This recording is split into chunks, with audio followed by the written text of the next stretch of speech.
lead negotiator, your former colleague, Zhivago Lang. What does he need to do? What does the government need to provide for him to ensure that these negotiations are successful for us?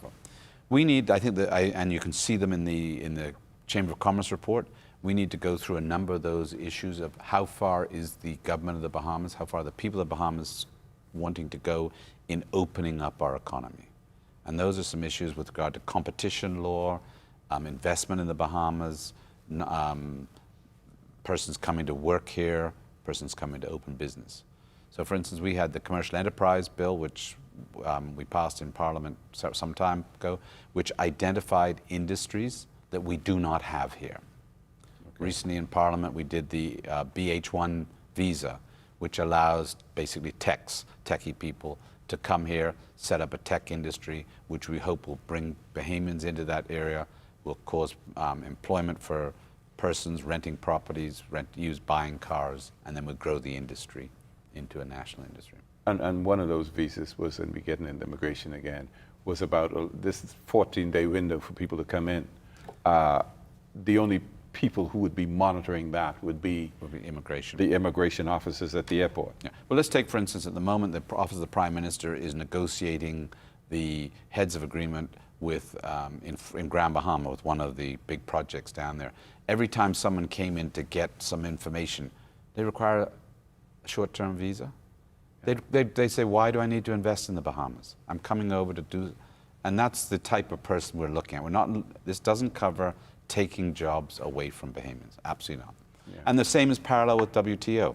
We're making sure that the areas we protect are the areas where Bahamians are invested in. So for instance, if you take, let's take real estate. So real estate companies have Sotheby's, Christie's, Remax. They're all Bahamian owned, but they franchise that name from, in retail, Kentucky Fried Chicken, McDonald's. They're Bahamian owned, but it's a franchise agreement. So we shouldn't be scared about opening that type of arrangement up, whereby the Bahamians own whatever the facet is and possibly pay a franchise fee. That's another avenue that we intend to protect under the negotiations with WTO. So you're talking about retail and KFC and Burger King and the rest of them, that's retail, but they're owned by Bahamians. They're all owned by Bahamians.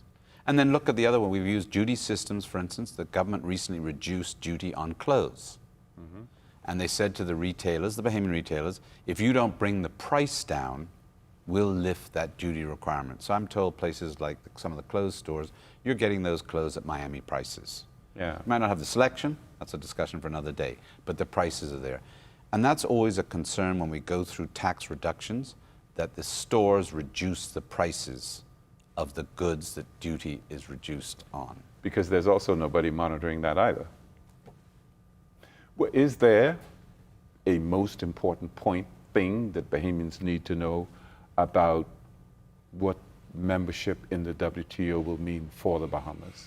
I think they need to grasp this opportunity because it will result in modernization of the Bahamas, not to be scared of it, and to realize we are poised to grow the economy, which will affect every Bahamian.